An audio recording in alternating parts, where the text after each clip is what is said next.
இந்த சமூக நீதிக்காக, இந்த சமத்துவத்துக்காக பெரியாரும் போராடினார் அப்படிங்கிறதுல நாங்க ஏற்கிறோம். பெரியார் மட்டும்தான் போராடினார். ஒட்டுமொத்தமா ஒரு தமிழ் சமுதாயம் இதனுடைய வரலாறு, தொன்மம், இதனுடைய சமூக அந்த போராட்டங்கள் இது எல்லாத்தையும் பெரியாரை வச்சு சுருக்குங்கிறத எப்படி ஏத்துக்க முடியும்? 3 விழுக்காடு செஞ்சவரை 3 விழுக்காடா காட்டுங்க. அதை 3000 விழுக்காடா பூதாகரம் பண்ணி அவர் மட்டும்தான் தமிழ் தேசியத்தின் அடையாளம், அவர் தான் தந்தை பெரியார் அப்படின்னு காட்டுறதுங்கிறது எப்படி ஏத்துக்க முடியும்? இத்தனை நாளா நானே இஸ்லாமியன்கிற குறுகிய அடையாளத்துல தான் இருந்தேன். இஸ்லாமியர்கள் தான் நாங்கள் தமிழர்கள் அப்படின்னு எங்களுக்கு புரிய வச்சது சீமானவர்கள் தான். பெரியார் என்னவோ நீங்க ஒரு படம் போட்டுறீங்க, பெரியாருக்கு அப்புறம் அண்ணா, அண்ணாவுக்கு அப்புறம் கனிமா பெரியார் கட்சியை வளர்த்து அண்ணா கையில கொடுத்த மாதிரியும், அண்ணா கட்சியை வளர்த்து கலைஞர் கையில கொடுத்த முடியும், கலைஞர் கட்சியை வளர்த்து திராவிடமும் ஆரியத்துக்கு எதிரா இல்ல, ஆரியமும் திராவிடத்துக்கு எதிரா இல்ல. பாஜக பொறுத்த வரைக்கும் இவன் காங்கிரஸோட சேர்ந்த திமுக தான் அவங்களுக்கு எதிரி. நீங்கள சர்ச்சையாக்குறீங்க. இன்னைக்கு ஏதோ அவர் பல மேடைகள்ல பேசிருக்கிறாருங்க பெரியாரை எதிர்த்து. இப்ப சமீபமா போடப்பட்ட திருவள்ளுவர் இதுல பாரதியார் கூட்டம் கூட பெரியாருக்கு மாற்றாக பாரதியாரை கொண்டு வந்து நிறுத்திருக்கிறார். வணக்கம். நாம் தமிழர் கட்சி அரசியல் அங்கீகாரம் பெற்று இருக்கிறது. தேர்தல் ஆணையத்தால் ஒரு அங்கீகரிக்கப்பட்ட கட்சியாகவும் அந்த அறிவிப்பு அபிஷியலா வந்திருக்கு. அடுத்த கட்டம் என்ன? நாம் தமிழர்லாம் என்ன மாதிரியான ஒரு உணர்வுல இருக்கீங்க? இந்த நாம் தமிழர் கட்சி அங்கீகாரம் பெற்றதுங்கிறது இந்திய அரசியல ரொம்ப முக்கியமான பார்வை. ஏன்னு சொன்னா இதுவரை பயணிச்ச எல்லா அரசியல் கட்சிகளும் ஒரு மாதிரி பயணிக்கிறாங்க. தமிழ்நாட்டிலே எடுத்துக்கிட்டாலும் திராவிட அரசியல் இருக்கு, தேசிய அரசியல் அதுக்கு முன்னாடி இருக்கு. இவங்க எல்லாம் ஒரு மாதிரி பயணிக்கிறாங்க. இந்த நாம் தமிழர் அரசியல்ங்கிறது தமிழ் தேசிய போக்குல முற்றிலும் அதுக்கு எதிர்போக்குல இருக்கு. அதுதான் தமிழ் தேசியத்துடைய நாம் தமிழர் கட்சியினுடைய ஒரு சிறப்பு அம்சம்னே சொல்லலாம். என்னன்னா இது வரைக்கும் பணம் பெற்றவர்கள் தான் அதிகாரத்துல போக முடியும், அவங்க மட்டும் தான் தேர்தலில் போட்டியிட முடியும், அரசியல்ல ஒரு மிகப்பெரிய இடத்துக்கு போக முடியும். இதெல்லாம் மாத்தி நாம் தமிழர் கட்சி பயணிக்குது. இங்க இருக்கிறவங்க எல்லாம் எளிய பிள்ளைகள். பொதுவா அப்ப சீமான் அப்பா அவர்கள் சொல்றதுதான் என்னன்னா, எல்லா நாட்டிலையும் தமிழன் இருக்கிறான், ஆனா தமிழனுக்குன்னு ஒரு நாடு கிடையாது. எல்லா கட்சியிலையும் தமிழன் இருக்கிறான், ஆனா தமிழனுக்கு ஒரு கட்சி கிடையாது, அது நாங்க தான் இருக்கிறோம், நாம் தமிழ் கட்சி மட்டும் தான் இருக்குதுங்கிறது பொதுவா சீமான் அப்பா அவர்களே சொல்றதுதான். இப்ப தமிழர்களுக்கான ஒரு கட்சி இன்னைக்கு அங்கீகாரம் கிடைச்சிருக்கிறதுங்கிறது தேசிய அளவுல ஒரு முக்கியமான புள்ளியா தான் பாக்குறேன். இது வரைக்கும் நடந்த அரசியல்ங்கிறது வேற, இனிமே நடக்க போற அரசியல்ங்கிறது வேற. இனி ஒரு நல்ல அரசியலுக்கான தொடக்கமா தான் இதை நாங்க பாக்குறோம். ஏன்னா இது எல்லாமே எளிய பிள்ளைகள், ரொம்ப கஷ்டப்பட்டு வந்தவங்க, ஒரு சாப்பாடுக்கும் துணிமணிக்கும் அன்றாட வாழ்க்கைக்கும் தினக்கூலிகளாக இருக்கக்கூடியவங்க, அன்றாட வாழ்க்கைக்கு கஷ்டப்படக்கூடிய அன்றாடம் காட்சிகள்னு சொல்றாங்கல்ல, அந்த மாதிரியான ஆட்டோ ஓட்டுநர்கள், தானி இயக்குபவர்கள், மூட்டை தூக்குபவர்கள், வேலை செய்யறவங்க, படித்த இளைஞர்கள், வேலை தேடிக்கிட்டு இருக்கிறவங்க, முற்றிலும் எளிய பிள்ளைகள், எந்த பின்புலமும் கிடையாது. அவங்க அப்பா தாத்தா சீமானவர்கள் முதற்கொண்டு கடைக்கோடி இருக்கிறவங்க நிறைய பேருக்கு அவங்களுடைய பின்புலம் எல்லாம் ஒண்ணும் கிடையாது. பெரிய பெரிய பின்புலம் அதெல்லாம் ஒண்ணுமே கிடையாது, எதுவுமே கிடையாது. சுத்தமா எளிய பிள்ளைகள். அது இல்லாம இங்க ஒரு மாற்று போக்குன்னு பெண்களுக்கு 50% இடஒதுக்கீடுன்னு சொல்றோம், இடப்பகிர்வு. ஆணும் பெண்ணும் சமம் இல்லை, ஆணுக்கு பெண் சமம் அப்படிங்கிற அந்த இடஒதுக்கீடு தரும் 50% பெண்களுக்கு இது எந்த அரசியல் கட்சியும் கொடுக்கல. அதிமுக பெண் அவர்கள் ஒருத்தவங்க முதலமைச்சர் இருக்காங்கன்றதுனாலேயே நிறைய பெண்ணியவாதிகள், பெண்ணியம் பேசக்கூடியவங்க அதிமுகவுக்கு ஆதரவு தெரிவிக்கிறாங்க. ஆனா அங்க ஒரு முதலமைச்சர் பெண்ணா இருக்கிறாங்கிறத தவிர அதிமுக பேர் சொல்ற மாதிரி ஒரு பெண்ணுடைய பேர் சொல்லுங்க, இருக்காது. ஆனா இங்க பாத்தீங்கன்னா 50% 234 தொகுதிகள்ல 117 தொகுதிகளுக்கு பெண்களுக்கு வாய்ப்பு தரும். இது எந்த அரசியல் கட்சியிலும் நடக்காது. இதுக்கப்புறம் நாங்க சொன்னதுக்கு அப்புறம் சில பேர் சொல்றாங்க நாங்க 3ல் 1 ஒரு பங்கு தருவோம் அப்படின்னு சொல்லி சில அரசியல் கட்சிகள் இனி புதுசா வர்றவங்க நம்ம இந்த முன்னெடுப்பு எடுக்கிறாங்க. அந்த முன்னெடுப்பை நாங்க தான் முதல்ல எடுத்தோம். நம்ம இந்த சாதி பார்த்து தான் நிறுத்துறாங்க. திராவிட அரசியல் சாதி ஒழிப்பு, சாதி மறுப்புன்னு பேசுற திராவிட அரசியல் இருக்கிறவங்க திமுக அதிமுக அடர்த்தியா அந்த தொகுதியில எந்த சாதி வாழுது அதை வச்சுதான் அந்த இதை எடுக்கிறாங்க. பொது தொகுதியில வாய்ப்பு தர்றதே இல்லையே, இன்னை வரைக்கும் தாழ்த்தப்பட்ட மக்களுக்கு பொது தொகுதியில வாய்ப்பு தர்றதே இல்லையே. அதை நாங்க தான் செய்யறோம். இப்ப ஒண்ணும் இல்லை, இப்ப நான் சார்ந்த ஆத்தூர் தொகுதியே சொல்றேன். நான் ஆத்தூர் திண்டுக்கல் ஆத்தூர் தொகுதியில இருக்கேன். இப்ப அங்க அடர்த்தியா வாழ்ற சாதின்னு ஒண்ணு இருக்கு, அடர்த்தியா இருக்கிற மதம்னு ஒண்ணு இருக்கு. ஒரு கிறிஸ்துவரை அந்த இதுல நிறுத்துறாங்க, நாம் தமிழர் கட்சி நிறுத்துறாங்க. 2021 சட்டமன்ற தேர்தல் நிறுத்துறாங்க. இப்போ அவருக்கு ஓட்டு கேட்கிறேன்ல, நானு எங்க அண்ணனுக்கு ஓட்டு போடுங்கன்னு கேட்கிறேன். புரியுதுங்களா? அவங்க வேலை பார்க்க என்ன சொல்றாங்க, என் தம்பிக்கு ஓட்டு போடுங்கன்னு சொல்லி கேட்கறாங்க. கூட போற நாங்கெல்லாம் கேட்கிறோம். சரிங்களா? எல்லாம் இது வரைக்கும் சாதி பார்த்து ஓட்டு போட்டுட்டு இருந்த வாக்காள, பணத்தை வச்சு ஓட்டு போட்டு இருக்கிற வாக்காள முற்றிலும் மாறி என்ன செய்யறான், அவர் என்ன சாதிங்கிறத மறந்துடுறான். அவர் என்ன சாதிங்கிறத மறந்துடுறேன். இப்ப நானும் சொல்ல வேண்டிய அவசியம் கிடையாது. நான் என்ன சாதிங்கிறத மறந்துடுறேன். அவன் என்ன சாதிங்கிறத நான் மறந்துட்டேன். நான் மறந்து இப்ப அது எல்லாமே விழுந்த ஒவ்வொரு வாக்கும் தோற்று இருந்தாலும் கூட விழுந்த ஒவ்வொரு வாக்கும் மாற்றத்திற்கான வாக்கு, ஒரு மாற்று அரசியலுக்கான வாக்கு. ஏன்னா ஓட்டு போட்டவங்க எல்லாம் சாதி மதத்தை மறந்துட்டாங்க. அடர்த்தியா ஆதிக்க சாதி ஒண்ணு இருக்கிற இடத்துல ஒரு தாழ்த்தப்பட்ட சாதியினுடைய வேட்பாளரை போடுறது, அடர்த்தியா தாழ்த்தப்பட்டவாதி சாதிக்கிறதுல ஒரு எந்த விதமான அரசியல் அங்கீகாரமும் கிடைக்காத ஒரு குயவர்களாக இருக்கட்டும், இல்ல சின்ன சின்ன சாதிதான் இருக்கட்டும், எந்த அரசியல் அங்கீகாரத்துக்கும் கிடையாது அவங்களுக்கு, அந்த மாதிரி சாதியில இருக்கிறவங்களுக்கு எல்லாம் வாய்ப்பு கொடுக்கறதா இருக்கட்டும், அவர் செஞ்சுட்டு இருக்கிறது ஒரு மாற்று அரசியல்.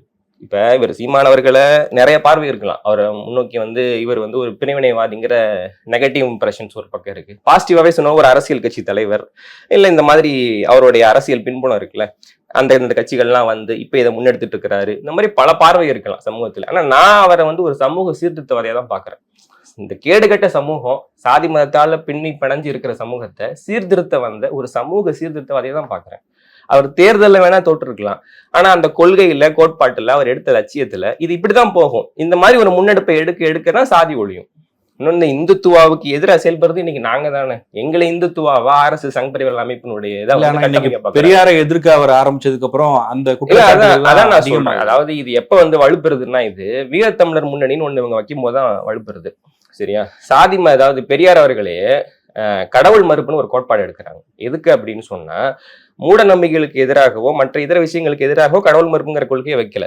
அவர் கடவுள் மறுப்பை வச்சதுக்கு காரணம், இந்து மதத்துல சாதிய கட்டமைப்பு இருக்குது, அதனால நம்ம கடவுளர்களை எதிர்க்கிறோம், இந்து கடவுளர்களை எதிர்க்கிறோம், அவங்க எல்லாம் கிடையாது, சாதி மறுப்பு, அதுக்காக கடவுள் மறுப்புங்கிற ஒரு கோட்பாடை வைக்கிறார். அப்ப சாதி மறுப்பு பேசுறவங்க ஒண்ணு கடவுள் மறுப்பை முன் வைக்கணும், இல்ல அல்லதுக்கு அதுக்கு மாற்றா ஒண்ணு வைக்கணும். சரியா? இது ஒரு பக்கம். இன்னொன்னு, சீமானவர்கள் சொல்றது என்னன்னா, இந்துத்துவாவுக்கு எதிராக எப்படி அவர் செயல்படுறாருன்றதை இந்த ஒரு புள்ளியில இருந்து புரிஞ்சுக்கலாம். எப்படின்னா, நம்ம சட்டப்படி இந்துவா இல்ல சரித்திரப்படி இந்துவான்னு கேட்கிறாரு. வெள்ளக்காரன் போட்ட சட்டப்படி இந்து, வெள்ளக்காரன் இஸ்லாமியர்கள், கிறிஸ்துவர்கள், இதர மதங்களை தவிர மீதி இருக்கிறவங்களாம் இந்துக்கள்னு அவன் ஒரு சட்டம் போட்டான். அந்த சட்டப்படி வந்த இந்துக்கள் என்பவர்கள் தங்களுக்கென இந்துக்கள் அங்க போர்வையில வாழ ஆரம்பிச்சாங்க. அப்ப நாங்கள் இந்துக்களே இல்ல, நாங்கள் சைவர்கள் அப்படின்னு அவர் சொல்றாரு. இது வந்து இஸ்லாமிய கிறிஸ்தவர்களுக்காக அவர் சொல்லல. சைவர்கள்ன்றது இங்க இருக்கக்கூடிய இந்துக்கள், நீங்கள் இந்துக்கள் கிடையாது, நீங்கள் சைவர்கள்னு சொல்றாங்க. இதுதான் வந்து இந்துத்துவாவுக்கான மாற்றா இருக்க முடியும். இப்படி ஒரு இதை வைக்கிறாரு. இந்த மாற்று இதெல்லாம் முன் வச்சு அவர் இன்னைக்கு 8.22 விழுக்காடோட நாம் தமிழர் கட்சி அங்கீகாரம் பெற்றுங்கிறது நிச்சயமா ஒரு ஒரு ஒரு ஒரு இதான சிறப்பான விஷயமா தான் நான் பாக்குறேன். நல்லதொரு அரசியலுக்கான ஒரு தொடக்கம் அப்படின்னு தான் நான் பாக்குறேன். அடுத்து நீங்க கேட்ட கேள்வி, இந்த இப்ப பெரியாரை பத்தி அவங்க பேசுனதுங்கிறது ஒண்ணும் இல்ல. மெட்ராஸ் படத்துல செவுத்த வந்து கார்த்தி வந்து இது பண்றதுக்காக அதை அழிப்பார். எதுக்காக? அந்த செவுத்தை வச்சு, புரியறதுக்காக சொல்றேன் நான், அந்த செவுத்தை வச்சு ஒரு அடையாள அரசியல் கட்டமைக்கப்படுது. அந்த செவுத்தை வச்சு ஒரு ஆதிக்க அரசியல் செய்யறாங்க. அதன் மூலயமா அடையாளம் பெற்று, அந்த பிம்பத்தின் மூலயமா அடையாளம் பெற்று தனித்த ஒரு அடையாளமாக வந்து அதிகாரத்தை படைத்து ஆதிக்கம் செய்கிறார்கள் தமிழர்கள் மேல. அதான் அப்ப நாங்க அந்த பிம்பத்தை உடைக்க வேண்டியது இருக்கு. மெட்ராஸ் படத்துல எப்படி கார்த்தி செவுத்து அழிக்கிறாரோ அந்த மாதிரி நாங்க அந்த செவுத்தை உடைக்க வேண்டியதா இருக்கு. அதுதான் இங்க இந்த கேடுகட்ட எல்லா அரசியலையும் செஞ்சு கொண்டிருக்கிறது திமுக, அதிமுக தமிழகத்தை பொறுத்தவரை. ஆனா அவர்கள் அதுக்கு கேடயமாக பயன்படுத்துவது பெரியார். என்னன்னா நாங்க பெரியார் மண்ணில் நிக்கிறோம், பெரியார் பூமி, அண்ணா பூமி, அப்ப எங்க இருக்குது காமி? இல்ல, அப்படி நீங்க பெரியாரை முன்னிறுத்தி ஒரு தவறான விஷயங்களை செய்யறாங்கன்னா அவங்கள கேள்வி எழுப்புறது ஓகே. ஆனா இங்க அவருடைய கொள்கைகளையும் சித்தாந்தங்களையும் ஏற்றுக்கொண்டவர்கள் நிறைய பேர் இருக்காங்க. இல்ல அவருடைய பார்வையில எனக்கு இதுல முரண்பட்ட பார்வை இருக்குன்னு சொல்றது கூட ஓகே. ஒட்டுமொத்தமா பெரியார் ஒட்டுமொத்தமா எதிர்க்கலையே, நாங்க அப்படித்தானே எதிர்க்கிறோம். நாங்க இந்த சமூக நீதிக்காக, இந்த சமத்துவத்துக்காக பெரியாரும் போராடினார் அப்படிங்கிறதுல நாங்க ஏற்கிறோம். பெரியார் மட்டும்தான் போராடினார். ஒட்டுமொத்தமா ஒரு தமிழ் சமுதாயம் இதனுடைய வரலாறு, தொன்மம், இதனுடைய சமூக அந்த போராட்டங்கள், இது எல்லாத்தையும் பெரியாரை வச்சு சுருக்குங்கிறத எப்படி ஏத்துக்க முடியும்? எங்களுக்குன்னு ஒரு பாதை இருக்கு. நீங்க ரெட்டமலை சீனிவாசன் இருக்கிறாரு, அயோத்திதாச பண்டிதர் இருக்கிறாங்க, எவ்வளவோ சீர்திருத்தவாதிகள் இருக்கிறாங்க. இதெல்லாம் விட்டுட்டு நீங்க 3 விழுக்காடு செஞ்சவரை 3 விழுக்காடா காட்டுங்க. அதை 3000 விழுக்காடா பூதாகரம் பண்ணி அவர் மட்டும்தான் தமிழ் தேசியத்தின் அடையாளம், அவர் தான் தந்தை பெரியார் அப்படின்னு காட்டுறதுங்கிறது எப்படி ஏத்துக்க முடியும்? எங்களுக்குன்னு தனியா இது இருக்குதுல்ல, எங்களுக்குன்னு தனியா அடையாளங்கள் இருக்கு. எங்களுக்கு அவர் திருக்குறளை மலம்னு பேசியிருக்கிறாரு, அதை மறுக்கிறீங்களா? திருக்குறளை மலம்னு பேசியிருக்கிறாரு. பாப்பான் பூல் நூல் போட்டு நான் வேற நீ வேறங்கிறான். துலுக்கணும் குல்லா போட்டு நான் வேற நீ வேறங்கிறான். இவன் என்னமோ இவங்க வீட்டு பெண்டுகள் என்னமோ ராயல் வீட்டு பெண்டுகள் மாதிரி உர போட்டு வச்சுக்கிறான் அப்படின்னு பேசுனதெல்லாம் இருக்கு. இல்ல, அவர் வந்து இஸ்லாம் குறித்தும் நபிகள் நாயகம் குறித்தும் அவர் நேர்மறையா பேசின விஷயம் பேசிருக்கிறாருங்கன்னா, அதாவது எல்லா நேரங்களும் திமுகவுக்கும் அவர் எதிர்ப்பு தெரிவிக்கிறார், ஆதரவு தெரிவிச்சிருக்கிறார். எதிர்ப்பு எப்ப? அவரோட அண்ணாதுரை எப்ப வந்து அவரோட விட்டு பிரிஞ்சாங்களோ அப்ப இருந்து எதிர்ப்பு தெரிவிச்சிருக்கிறார். ஆனா அண்ணாதுரை அவர்கள் வெற்றி பெற்று 67ல இந்த ஆட்சி உங்களுக்கு சமர்ப்பணம்னு சொன்னதுக்கு அப்புறம் ஆதரவு தெரிவிக்கிறார். காகிதமில்லத்தவர்களுக்கு ஆதரவா இருக்கிறார். காகிதமில்லத்து எப்ப அண்ணாதுரை அவர்களோட போயிட்டாங்களோ அப்ப இஸ்லாமியர்களுக்கு எதிராக, காகிதமில்லத்துக்கு எதிராக இருந்தா பரவாயில்ல, ஒட்டுமொத்த இஸ்லாமியர்களுக்கு எதிராக அவர் நீங்க இஸ்லாமியர்களே ஏன் பாகிஸ்தான் போக கூடாதுன்னு கேட்ட கேள்விலாம் இருக்கு. பாகிஸ்தான்ல இருக்கிற இந்தியர்கள், இலங்கையில இருக்கிற இந்தியர்கள், பர்மால இருக்கிற இந்தியர்களுடைய சொத்தெல்லாம் பிடுங்கி அங்க இருக்கிறவன் இந்தியர்களை வெளியில அனுப்புறான். அப்ப இங்க இருக்கிற இஸ்லாமியர்களுக்கு என்ன வேலை? நீங்க ஆப்கானிஸ்தானுக்கு போக வேண்டியதானே, இல்ல பாகிஸ்தானுக்கோ போக வேண்டியது தானே? தமிழ்நாட்டின் சரித்திரப்படி நீங்கள் யார்? நீங்கள் தமிழர்களா அப்படின்னு அவர் கேட்கிறாரு. இத்தனை நாள் என்னன்னா, நான் தனிப்பட்ட இதுல சொல்றேன், இத்தனை நாள நானே இஸ்லாமியன்ங்கிற குறுகிய அடையாளத்துல தான் இருந்தேன். இஸ்லாமியர்கள் தான் நாங்கள் தமிழர்கள் அப்படின்னு எங்களுக்கு புரிய வச்சது சீமானவர்கள் தான். அதாவது அவர் இப்ப தமிழ் இஸ்லாமிய தலைவர்கள் இருக்கிறாங்களே, தமிழ் இஸ்லாமிய தலைவர்கள்னு சொல்லக்கூடிய காயிதே மில்லத் அவர்கள், பழனி பாபா அவர்கள், இவர்களெல்லாம் கூட எங்களுக்கு அடையாளம் காட்டினது சீமான் தான். இஸ்லாமிய தலைவர்கள் யாரும் அவங்களுடைய மேற்கோள் காட்டி எங்கேயும் பெருத்தா பேசினது இல்லையே. பொது தளத்துல ஒருத்தவர் இஸ்லாமிய தலைவர்களை பத்தி பேசி காயிதே மில்லத் இஸ்லாமியங்கள் வழி இன்ப தமிழே எங்கள் மொழின்னு சொல்லியிருக்கிறாரு. நான் இங்கதான் இருந்தேன், மதம் தான் என்கிட்ட வந்துச்சு. மதம் மாறிக்கொள்ளக்கூடியது, மொழியும் இனமும் மாறாதது. இதை புரிய வச்சது அவர் தான். அப்ப ஆனா அவர் பெரியார் என்ன நிலைப்பாடு எடுக்கிறாருன்னா, முஸ்லீம்களுக்கு எதிராக இருக்காரு. தன்னுடைய தனிப்பட்ட விருப்புக்காக இஸ்லாமிய மறுக்கிறாங்க. பெரியாரிய உணர்வாளர்கள் பேசும்போது சீமான் இப்படி சொல்றாரு, ஆனா பல இடங்கள்ல இஸ்லாம் தான் ஒரு சமத்துவத்துக்கான ஒரு வழியா இருக்கும், நபிகள் நாயகம் பேசக்கூடிய அந்த கொள்கைகளை வேற யாரும் பேசலன்னு சொல்லி அவ்வளவு உயர்வாகவும் பேசியிருக்காரு. அவர் பேசக்கூடிய அந்த கான்டெக்ட் வேறவா இருந்திருக்குன்னு பெரியாரை பொறுத்தவரை என்ன கான்டெக்ட் வேற, எல்லாத்துக்கும் அப்ப சீமானவர்கள் சொல்லியிருக்கிறாங்க ஒரு நேரத்துல என்னன்னா, நீங்கள் தாய் மதம் திரும்புன்னு சொன்னாங்க. அதை எடுத்து இஸ்லாமியர்கள் எல்லாம் பிரச்சனை பண்ணதுலாம் இருக்கு. சொன்ன கான்டெக்ட் அவர் சொன்னது, இங்க இருக்கக்கூடிய இந்துக்கள் தாய் மதத்துக்கு திரும்புங்க, நீங்கள் சைவர்கள் அவங்க தாய் மதம் திரும்புங்க சொன்னாங்க. அந்த கான்டெக்ட் நீங்க பார்க்கவே இல்லை. இப்ப சமீபமா நபிகள் நாயகமே இறங்கி வந்து சொன்னா கூட நீங்கள் இறைத்துறை இல்லைன்னு தான் சொல்லுவாங்களே தவிர திமுகவுக்கு வாக்களிக்கிறது விட மாட்டாங்கன்னு சொன்னது ஒரு ஆதங்கத்துல ஒரு வழியில சொன்னது தானே. நீங்க அவங்க சொன்னாலே நம்ப மாட்டாங்க, நான் சொன்னா நீங்க எப்படி நம்புவீங்க அப்படின்னு சொல்லி அது கான்டெக்ட் தானே. அந்த சொல்லாடலையும் பார்க்கணும்ல. அது எப்படி நீங்க பாக்க இப்ப நான் முடிச்சுக்கிறேன். சென்ற வருடம் கூட இந்த ஒரு போராட்டத்துல சொல்றாங்க, இந்த கேடுகட்ட அரசியல்ல இந்த விஷயத்துல இங்க நடக்கிற எல்லா அநியாயத்துக்கும் பெரிதா பொறுப்பேற்றுக்க வேண்டியது இஸ்லாமிய கிறிஸ்துவ மக்கள் தான். இஸ்லாமிய கிறிஸ்துவ மக்கள் நாங்க நினைக்கிறோம் அவரோட தேவருடைய பிள்ளைகள்னு, அவங்க எல்லாம் சாத்தனுடைய பிள்ளைகளா மாறி ரொம்ப நாள் ஆச்சுன்னு சீமான் சொல்றாரு. இது நீங்க எப்படி பாக்குறீங்க? நான் பாக்குறேன் அவர் வழியோடு சொன்னார், வேற வழி இல்லாமல் சொன்னாருன்னு நான் பாக்குறேன். சரியா? அதுதான் சொல்லாடல். நீங்க சொன்ன கான்டெக்ட்ங்கிறது அது. அப்ப அதை பார்க்கணும்ல. இங்க சீமான் மட்டும்தான் மாத்தி மாத்தி பேசுறார். அவர்ல கான்டெக்ட், அவர் ஒரு முரண்பாடுகளின் மூட்டங்க. பெரியார் அவர்கள் நிறைய விஷயத்துல நம்ம அவருக்கு மேல மதிப்பு மரியாதையும் இருக்குது, அதை நம்ம ஏற்கிறோம். அவரையும் ஒரு அடையாளமாக நாங்க ஏற்கிறோம். அவரும் சமூக நீதிக்காக போராடியவர். பெரியாரை நாங்கள் முற்றுமுழும் புறந்தளல ஏற்கிறோம். ஆனா அவர் மட்டும்தான் அடையாளம் சொல்றதுதான் ஏற்கிறோம். அவர் ஒரு முரண்பாடுகள் மூட்டை 30கள்ல மொழிப்போரை ஆதரிச்சு பேசியிருக்கிறாரு, அதே 60கள்ல எதிர்த்து பேசியிருக்கிறாரு. 60கள்ல போராடின மொழிப்போர் தியாகிகளை காளிகள்னு சொல்லியிருக்கிறாரு. மொழிப்போராட்டில் ஈடுபட்ட இளைஞர்களை காளிகள்னு சொல்லியிருக்கிறாரு. அவங்களை குண்டடிப்பட்ட இளைஞர்கள்லாம் அப்ப இருந்தாங்க. அதுக்கு எதிராக பெரியார் ஏதாவது கண்டனம் பதிவு செஞ்சிருக்கிறாரா? பெரியார் எனக்கு மொழி அபிமானம் கிடையாது, தேச அபிமானம் கிடையாது, எனக்கு மனிதாபிமானம் தான் அப்படின்னு சொல்லி பெரியார் பேசுறதுதான் இன்றைக்குள்ள பெரியார்வாதிகள் அதிகமா சொல்றது இருக்குது. சரி, அப்படியே வச்சுக்கோ. ஒரு மனிதாபிமான அடிப்படையிலாவது இந்த குண்டடிப்பட்ட இந்த நிகழ்வுக்கு எதிராக பெரியாருடைய கண்டனங்கள் கீழ்வெண்மணி படுகொலையில பண்ணையார் சங்கத்தின் பக்கம் பண்ணிட்டாரு ஐயா. அங்க இருக்கிற கோபாலகிருஷ்ண நாயுடு அவர் பக்கமா, அதுக்கு அப்புறமும் கூட அவர் ஒரு பெரியாரியவாதியுடைய திருமணத்தை நடத்தி வச்சாரு.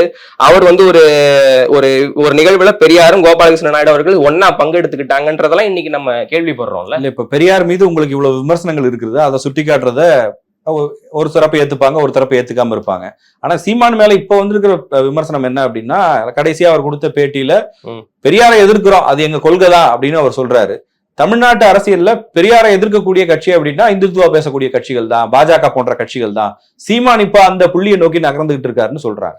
இல்ல, அப்படி நீங்க இதை பார்க்க வேண்டியது இல்லை. இப்ப ஐயா சில பேர்த்த சொல்றதே என்னன்னா, தேர்தல்ல 1-2 இடத்தை பிடிக்கிறவங்க பெரியாருடைய ஆதரவாளர்களாக தான் இதுவரை இருந்திருக்கிறாங்க.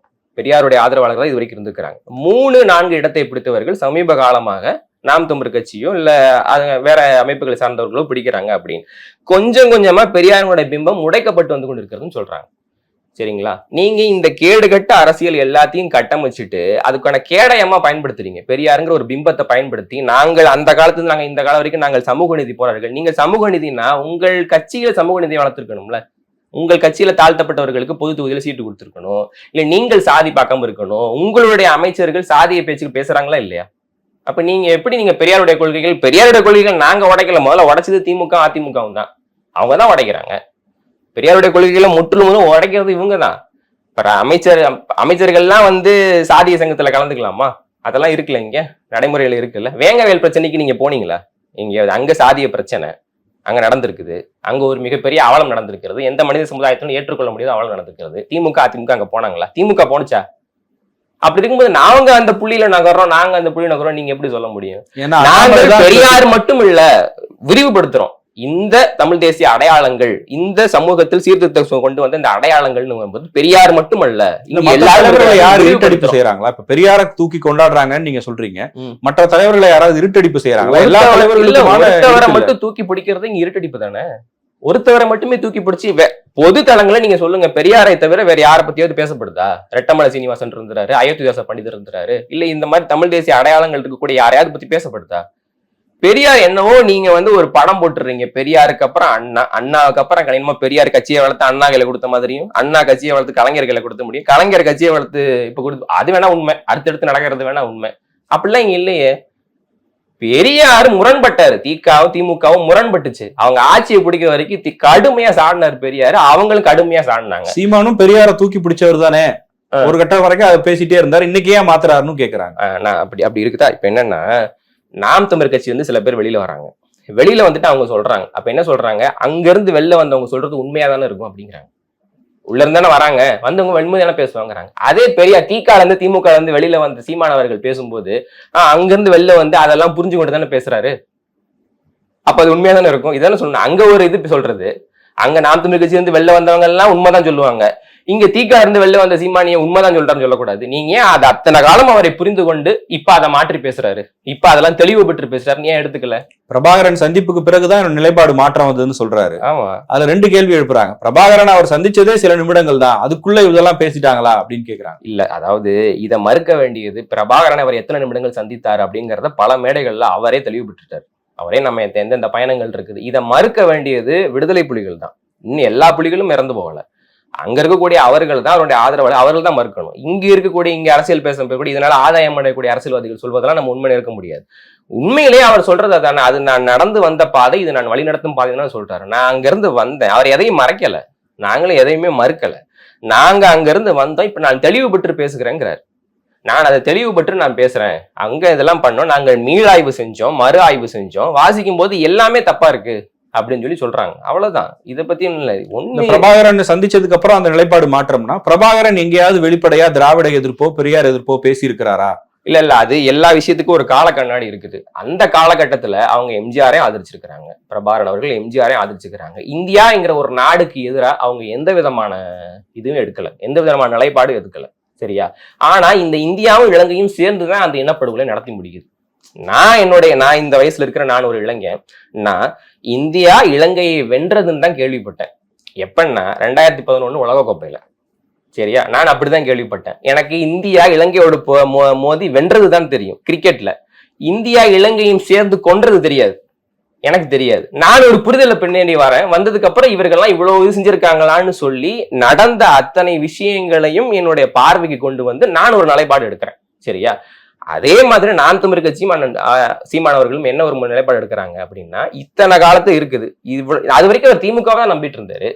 அது வரைக்கும் சொல்றாரு, நான் இந்த திமுக தான் நம்பிட்டு இருந்தேன், இனம் விழுந்து செத்து கிடக்கும் போதுதான் எனக்கு புரியுது இவங்க எல்லாம் எவ்வளவு பெரிய துரோகியா இருக்குன்னு எனக்கு அப்புறம் தான் புரியுது. அப்படி இவ்வளவு பேசுற சீமான் ஈழத்தமிழர்களுக்காக என்ன பண்ணிருக்காரு, தமிழ் தேசியத்துக்காக என்ன பண்ணிருக்காருன்னு கேக்குறாங்க. ஏன் அவர் மட்டும்தாங்க பண்ணிட்டு இருக்கிறாரு? இதுக்கு முன்னாடி பாருங்க, அப்ப ஈழத்தின் ஆதரவாளர்களாக இருக்குன்னு சொல்லிட்டு இருக்கிற ஐயா கருணாநிதியில இருந்து, வைகோ அவர்கள் இருந்து எல்லாருமே இன்னைக்கு எங்க சரணடைஞ்சிருக்கிறாங்க? காங்கிரஸோட தான் சரணடைஞ்சிருக்கிறாங்க, அப்படித்தானே? அரசியல் சொல்றீங்க, சீமான் என்ன பண்ணாருன்ற கேள்வி இருக்குல்ல. அதான் அவரே சொல்றது என்னன்னா, அங்க போயிட்டு வந்தவங்க எல்லாருமே இவங்க விடுதலை புலிகளுக்கு என்ன செஞ்சாங்கிறத பேசினாங்க. இவர் மட்டும்தான் விடுதலை புலிகள் அவருக்கு என்ன செஞ்சாங்கிறத பேசினார். அங்க எனக்கு இவ்வளவு கற்பிச்சாங்க, என்னை இவ்வளவு சிறப்பா பாத்துக்கிட்டாங்க, அண்ணன் அவர்கள் இவ்வளவு வழி நடத்தினாங்க அப்படின்னு சொல்லி இவர் தான் சொல்றாரு. இன்னைக்கு பிரபாகரன், இன்னைக்கு விடுதலை புலிகள்ங்கிறது தீவிரவாத அமைப்பாக தான் கட்டமைக்கப்பட்டிருந்துச்சு இளைஞர்கள் மத்தியில. அது தீவிரவாத அமைப்பு இல்ல, நம்மளோட முன்னத்தியர்கள், அவர்கள் புரட்சியாளர்கள். அவர்கள் ஆயுதம் அறம் அங்க தோற்று போனதுக்கு அப்புறம் ஆயுதம் அதை எடுத்தது. இன்னைக்கு ஆயுதம் மௌனித்ததுக்கு அப்புறம் நம்ம அறம் எடுக்கிறோம், நம்மளுடைய தொடர்ச்சியா தான் இங்க தொடர்றோம் அப்படிங்கிற கருத்தை முன்வைக்கிறது சீமானவர்கள் தான். இது யாராவது மறுக்க முடியுமா? பிரபாகரன் அவர்கள் நீங்க தடை செய்யப்பட்ட ஒரு தலைவர், நீங்க மேதகுவே பிரபாகரன் அவர்கள் அப்படின்னு சொல்லி தமிழ் இனத்திற்கு தலைவராக கற்பிக்கிறது சீமான் தான். பிரபாகரன் அவர்கள் பிரபாகரன் அவர்களை தமிழராகவே கற்பிக்கிற சீமான் தான். இவங்க எல்லாம் மலையாளின்னு ஒரு காலத்துல சொல்லிட்டு இருந்தாங்க. இப்ப எப்படி சீமான் மேல மலையாளிங்கிற குற்றச்சாட்டு வருதோ, ஒரு காலத்துல பிரபாகரன் அவர்கள் மீதும் நீங்க மலையாளின்னு சொல்லிட்டு இருந்தாங்க. இன்னைக்கு எப்படி இது பிரிவினவாத இயக்கம் அப்படின்னு சொல்றதோ அன்னைக்கு அது தீவிரவாத இயக்கம்னு சொல்லிட்டு இருந்தாங்க. இன்னைக்கு என்ன நாம் தமிழர் கட்சியில என்னென்ன விதமான இதெல்லாம் நடக்குதோ, என்னென்ன ஆளுமை படுகொலைகள், ஊடக புறக்கணிப்பு, எல்லா விதமான அவதூறு பேச்சுகள் எதெல்லாம் நடக்குதோ அன்னைக்கு அது பிரபாகரன் அவர்களுக்கு நடந்தது. இன்னைக்கு நாங்க இந்த களத்துல 2009-10 களத்துல எந்திரிச்சு இதை எதிர்த்து நின்று இது இந்த கட்டமைப்புகள்லாம் ஒவ்வொன்னா சொல்லி அன்னைக்கு நமக்கு என்னென்ன போராடினாங்க, என்னென்ன விஷயங்கள்லாம் செஞ்சாங்க, இவர்கள் எல்லாம் தியாகிகள் இந்த இளைஞர் சமுதாயத்தை நான் உட்பட நானே சாட்சி. அதுக்கு நானே அப்ப நான் சொன்னேன்ல, நான் சொல்றேன் ஈழப்போர்னு ஒன்று நடந்தது நான் கேள்விப்பட்டேன், கேள்வி கூட படல, சில விஷயங்கள் தான் என் ஞாபகத்து இருக்குன்னு சொல்றேன். இது எல்லாத்தையும் எனக்கு காட்டி இன்னைக்கு இந்த பாதையில நிக்க வச்சுக்கிறது அப்பா சீமான் அவர்கள் தானே. எதையுமே செய்யல. அவர் இந்த இதுல இப்ப பிரபாகரன் தமிழின தலைவர்னு ஒரு விஷயத்த கற்பிச்சுட்டாரா இல்லையா, ஒரு விஷயத்த கட்டமைச்சிட்டாரு. நீங்கள் போய் நாம் தமிழர் கட்சி ஒரு தமிழர்கள் கூட்டத்தில் போய் நின்று தமிழின தலைவர் யாருன்னு கேட்டா ஒருத்தவனு கருணாநிதினு கத்த மாட்டான், எல்லாம் பிரபாகரன் தான் கத்துவான். அன்னைக்கு பிரபாகரன் மாவீரர் நாள் கூட்டத்துல பிரபாகரன் ஒரு சொல்ல கேட்டா அங்க முழு கூட்டமா ஆர்ப்பரிக்கிறது நீங்க மாவீரர் நாள் கூட்டத்துல பாக்கலாம். தமிழ் தேசியம் அப்படிங்கிறது இந்திய தேசியத்துக்கு எதிரானது. சீமான் தமிழ் தேசியம் பேசுறவர் எத்தனை முறை மத்திய அரசை ஒரு கொள்கை ரீதியாக உறுதியா எதிர்த்திருக்கிறாரு. இங்க தமிழ்த்தாய் வாழ்த்த பாட மறுக்கிறாரு. என்னைக்காவது அவர் ஜனகணமன பாட மாட்டேன்னு சொல்லியிருக்காரா? அப்படி ஒரு சொல்லக்கூடிய துணிச்சல் அவருக்கு இருக்கா? இல்ல தமிழ் தேசியம் அப்படிங்கிறது ஒரு தனிநாடு கோரிக்கை, தமிழ்நாடு கோரிக்கை கேட்கறது தான், அவர் அதை பேசுறதுக்கான துணிச்சல் இருக்கா அப்படிங்கிற கேள்வியும் முன்வைக்க. இல்ல, இந்த தனிநாடு கோரிக்கைங்கிறது திமுக தான் திராவிட நாடுன்னு ஒரு கோரிக்கை வச்சாங்க. அவங்க அதுக்கப்புறம் பின்னல அது இது பண்ணி கைவிட்டுட்டாங்க. நம்ம தமிழ் தேசிய அரசியல்னு பேசுறது இங்க இருக்கக்கூடிய நிலங்கள், வளங்கள், இதை காப்பாற்றக்கூடிய பண்பாடு, இலக்கியம், இந்த மக்கள் இவர்களுக்கான அரசியல், அது தமிழ் தேசிய அரசியல் அப்படிங்கறத பேசுறோம். சரியா? தமிழ் தாய் வாழ்த்துல திராவிடன்ற ஒரு சொல் வருது. சரிங்களா?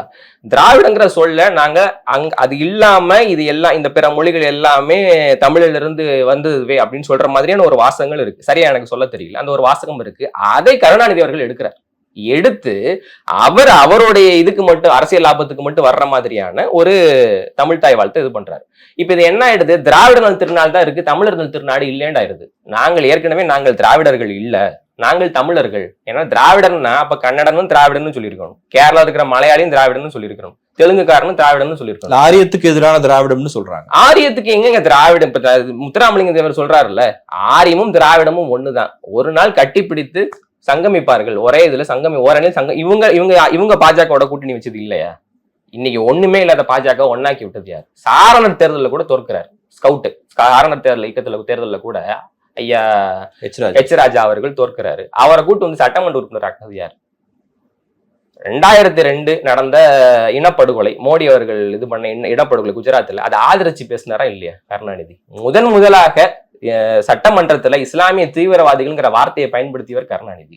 இதெல்லாம் இப்படி ஆரியத்துக்கு எதிராக வருதா? மோடி ஒரு நல்லவர் தான், திராவிட கழகத்தை போல ஆர்எஸ்எஸும் ஒரு சமூக இயக்கம் தான் அப்படின்னு பேசினவர் கருணாநிதி.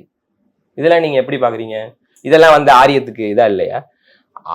திராவிடமும் ஆரியத்துக்கு எதிரா இல்ல, ஆரியமும் திராவிடத்துக்கு எதிரா இல்ல. பாஜக பொறுத்த வரைக்கும் காங்கிரஸோட சேர்ந்த திமுக தான் அவங்களுக்கு எதிரி. உங்களுக்கு புரியுதா? இவங்க தனித்து இருந்தாங்கன்னா அவங்களுக்கு பிரச்சனையே இல்லை. இவங்க காங்கிரஸ் கை கூட்டி தூக்குறதா அவங்களுக்கு பிரச்சனை. இவங்களே தனித்து இருந்தாங்கன்னா கூட்டணிக்கு இவங்களே பேசுவாங்க. திமுகவும் பாஜகவும் ஒரு நிலை ஏன் அணையக்கூடாது? ஒரு சூழல் வருது, இனிமே பாஜக மட்டும்தான், இப்ப 3வது வாட்டி வென்றுட்டாங்க, இனி பாஜக மட்டும்தான் மத்திய அரசுல இத பிரதான இடத்துல இருக்க போகுதுன்னு ஒரு வேளை திமுக உணர்ந்தாங்க அப்படின்னா இவங்களே போய் அவங்க கூட்டணி நிற்பாங்க. அவங்க ஒரு அரசியல் கொள்கை, கோட்பாடு, இந்த மாதிரியான தேசியம், திராவிடம், இந்த இதெல்லாம் பேசுறதுக்கு அவங்களுக்கு எந்த விதமான இதுவும் இல்லை. அந்த மாதிரியான நிலைப்பாடுலயும் அவங்க இல்லை. அவங்கள பொறுத்த வரைக்கும் அவங்களுடைய ஆதாயம் என்ன, எவ்வளவு கொள்ளையடிக்க முடியும், எவ்வளவு இது பண்ண முடியும், கார்பரேட்டுகளுக்கான, மக்களை சுரண்டி பழகக்கூடியவர்களுக்கான கட்டமைப்பை இங்க உருவாக்குவாங்க. அதுக்கு உருவாக்கப்படுறதான் பரந்தூர் விமான நிலையம், அதுக்கு உருவாக்கப்படுறதான் டங்ஸ்டன் தொழிற்சாலை, இதுக்கு போடப்படுறதான் இந்த ரோடு, இதுக்கு போடப்படுறதான் 8 வழிச்சாலை. ஒட்டுமொத்தமா நம்மளை சுத்தி நடந்துக்கிற எல்லா கட்டமைப்பு, எல்லா இன்ஃப்ராஸ்ட்ரக்சர்ஸும் கார்பரேட்டுகள் வசதியா போகிறதுக்கு வர்றதுக்கு தான். நீங்க ஒண்ணு சொல்லுங்க, பரந்தூர்ல விமான நிலையம் கட்டுறாங்க, சரியா? பொங்கலுக்கு இவங்க பரிசு பொருள் கொடுக்குறாங்க அல்லது காசு கொடுக்குறாங்க, சரியா? அப்ப ஏன் கொடுக்குறாங்கன்னு கேட்டா, பொங்கலை வசதி வாய்ப்பா கொண்டாட முடியாத தமிழர்கள் இருக்கிறாங்க, சொந்த இருக்கிறாங்க. அதனால 2,20,00,000 ரேஷன் கட்டைதாரர்களுக்கு நாங்க கொடுக்குறோன்றாங்க. பொங்கலே கொண்டாடுறதுக்கு வசதி இல்லாதவன் எப்படி ஃபிளைட்ல போவான்? எதுக்கு அவனுக்கு ஃபிளைட்? எதுக்கு பரந்தூர்ல ஏற்கனவே விமான நிலையம் இருக்குதுல்ல மீனம்பாக்கத்துல, எதுக்கு பரந்தூர்ல ஒரு விமான நிலையம்? அவனுக்கு தான் பொங்கல் கொண்டாடவே காசு இல்லையே, அவனுக்கு எதுக்கு விமான நிலையம்? அப்ப நீங்க யாருக்காக அதை செய்யறீங்க? அதானி துறைமுகம் எதுக்கு? இல்ல டங்ஸ்டன் தொழிற்சாலை தான் எதுக்கு? வேலை வாய்ப்பு பேர் இருக்கலாம். இங்க விமான நிலையத்தை பயன்படுத்தக்கூடியவர்களுடைய எண்ணிக்கை நாளுக்கு நாள் அதிகரிக்குது. ஒரு 8 நாள் அதிகரிக்குங்கிறத நான் ஆதரிக்கிறேன். 4 நாள் அதிகரிக்கும், நான் அதை ஏற்கிறேன். இன்னொரு விமான நிலையம் கட்ட வேண்டிய தேவை இருக்கிறதா, அவசியம் இருக்கிறதா? இருக்கிற விமான நிலையம் முடியாதா? இங்க பத்தலைன்னு சொல்றாங்க. இங்க விரிவாக்கம் பண்ண முடியாது, அதனாலதான் இன்னொரு விமான நிலையம் தேவைப்படுது. யாருக்கு பத்தலைன்னு நான் ஒத்துக்கிறேன். யாருக்கு பத்தல? பொதுமக்களுக்கு பத்தலையா இல்ல பன்னாட்டு நிறுவனங்களுக்கு பத்தலையா? பன்னாட்டு நிறுவனங்கள் வந்தாதானே இங்க வேலை வாய்ப்புகள் உருவாகும். நீங்க சொல்லக்கூடிய விளிம்பு நிலையில் இருக்கக்கூடிய மக்களுக்கு வேலை வாய்ப்பு வரணும்னா நிறுவனங்கள் தங்க முட்டையிடுற வார்த்தை ஒரே நாள்ல வயிற்று இருக்க கூடாது. தாய்ப்பால் தான் குடிக்கணுமே தவிர மாற அறுத்து ரத்தம் குடிக்க கூடாது. சரியா? இந்த நிலமும் வளமும் சார்ந்த தொழிற்சாலைகளை அமைச்சு அதை நோக்கி அதை சார்ந்த வேலை வாய்ப்பு, அதை சார்ந்த வளர்ச்சி அப்படின்னு தான் போகணுமே தவிர இங்க மக்களுடைய நிலங்களை சுரண்டி, மக்களுடைய வளங்களை சுரண்டி, பொது உடைமை இருக்க வேண்டிய எல்லா விதங்களை எதையும் சுரண்டி மக்களுடைய அதை வாழ தகுதியற்ற நிலமாக்கி அதன் மூலியமா வேலை வாய்ப்பு பெருக்கத்தை ஏற்படுத்துறதுங்கிறது நான் சொன்னதுதான். இதெல்லாம் தான் தங்க முட்டையிடுற வார்த்தை ஒரே நாள்ல கொள்றது மாதிரி இந்த மாதிரி இந்த மாதிரி முட்டாள்தனமா தான் அமையும். வேலை வாய்ப்பு இன்னைக்கு கிடைக்கும், நாளைக்கு இந்த நிலமும் வளமும் இருக்காது. நாளைக்கு சோறுக்கு எங்க போவீங்க? வேலை கிடைக்கும், வேலை மூலயமா காசு கிடைக்கும். எந்த பன்னாட்டு நிறுவனங்கள்ல அந்த பூர்வக்குடி மக்களுக்கு அதிகபட்சமா வேலை கொடுத்துருக்காங்க? ஒப்புக்கு சில பேரை வச்சிருப்பாங்க, அதுக்கப்புறம் அவங்க உயர் பதவிகளில் போயிருக்கிறாங்களா? இந்த பகுதியில அழிச்சு இந்த பன்னாட்டு நிறுவனம் வந்துச்சு, அவர் தான் இன்னைக்கு சிஇஓவா இருக்காரு, அந்த பன்னாட்டு நிறுவனத்தினுடைய எம்டியா இருக்கிறது, சிஇஓவா இருக்காரு, இல்ல முக்கியமான ஒரு அந்தஸ்துல ஒரு பொறுப்பு இருக்க ஏதாவது இருக்குதா? எங்களுடைய உழைப்பை பயன்படுத்திக்கிறதுக்கு நீங்க சொல்ற வார்த்தை வேலை வாய்ப்பு கொடுக்குறோம்னு. எங்களுடைய உழைப்பு இங்க மலினமா கிடைக்குது. மனித வளம், மனித உழைப்புங்கிறது இங்க மலினமா கிடைக்குது. தமிழகத்துல, இந்தியாவுல மலினமா கிடைக்குது. அப்ப நீங்க எங்களுடைய வளங்களையும் சுரண்டிக்கிறீங்க. இங்க அதற்கு அரசாங்கம் இலவசமா மின்சாரம் கொடுக்கும், எத்தனை லிட்டர் தண்ணி வேணா நீ எடுத்துக்கணும்னு சொல்லும், எவ்வளவு நிலத்தை வேணா ஆக்கிரமிச்சு தரேன்னு சொல்லும். நீங்க அதெல்லாம் பயன்படுத்திக்குவீங்க. அதுக்கு நீங்க காட்டுகிற ஒரு போலியான பிம்பம், நான் வேலை வாய்ப்பு தரேன். வேலை வாய்ப்பு தரியா இல்ல என் உடலாற்றல பயன்படுத்திக்கிறியா? ரெண்டு இருக்குல்ல.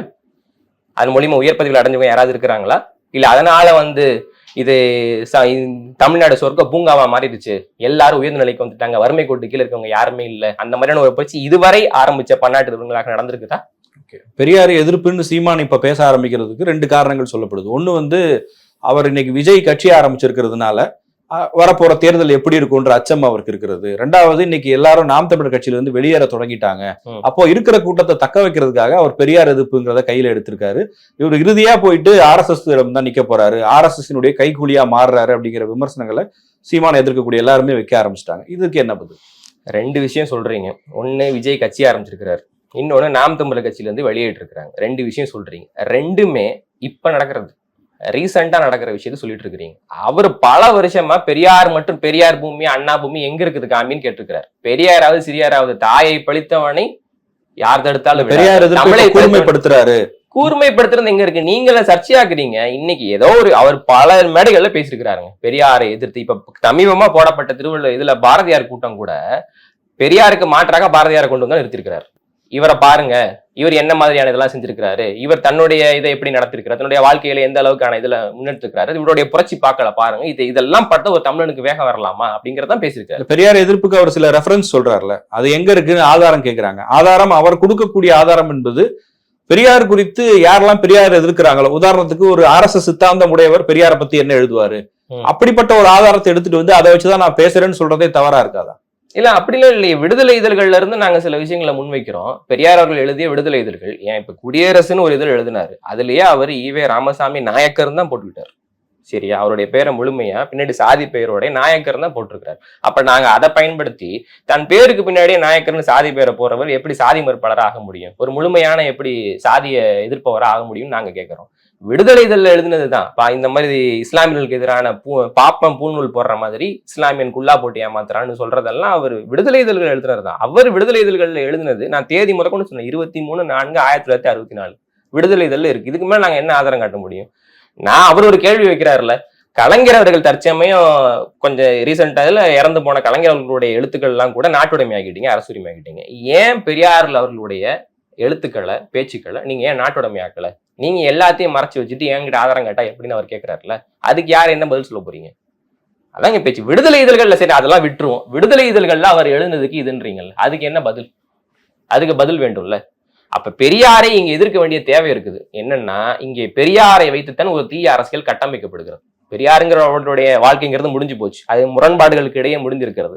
அவர் சமூகத்துக்கு செஞ்சாரு, செய்யல, நாங்கள் அவரும் செய்தார் அப்படிங்கிறதுல ஏற்கிறோம், அவர் மட்டும்தான் செய்தாங்கிறதுல எதிர்க்கிறோம். இவ்வளவுதான் எங்களுடைய தமிழ் மூச்சு, எங்களுடைய தமிழருங்கிற இனம் முக்கியம், இதுக்கான அரசியல் முக்கியம், நாங்கள் அதிகாரத்துக்கு வர வேணுங்கிற தேவை இங்க இருக்கிறது, அது முக்கியம். நாங்கள் செய்ய வேண்டிய அரசியல்ங்கிறது இனி எதிர்கால இதுக்கு முக்கியம். அப்படி இருக்கிறதுல இதை வச்சு நீங்க பெரியார ஒன்னே ஒண்ணுதான், வங்கதேசத்தின் தந்தைன்னு அழைக்கப்படுவர் முஜிபுர் ரஹ்மான். ஆனா மக்கள் புரட்சி செய்யும் போது ஒரு கட்டத்துல அவருடைய சிலையை உடைச்சிட்டாங்க. அதே மாதிரிதான் இங்கேயும் ஒரு நேரத்தில் இங்க எல்லா தீய அரசியலுக்கும் முன்னிறுத்தி பெரியாரை காட்டினாங்கன்னா ஒரு நாள் மக்களே பெரியார் சிலையை உடைப்பார்கள். இது நடக்கும். இது நடக்குதா இல்லையான்னு மட்டும் பாருங்க. ஏன்னா இங்க பெரியாரை வச்சுதான் நீங்க உங்களை காப்பாத்திக்கிறீங்க. நாங்க பெரியார் மட்டும் இல்ல, எங்களுடைய தமிழ் தேசிய அடையாளங்க தனித்து இருக்குதுன்னு சொல்லி நாங்கள் சொல்றோம். இது இப்படித்தான் இனி அரசியல் போக்கு போகும். பெரியார் அதிர்க்கிறதா உங்களுக்கு பிரச்சனைன்னா நாங்க தொடர்ந்து செய்வோம்.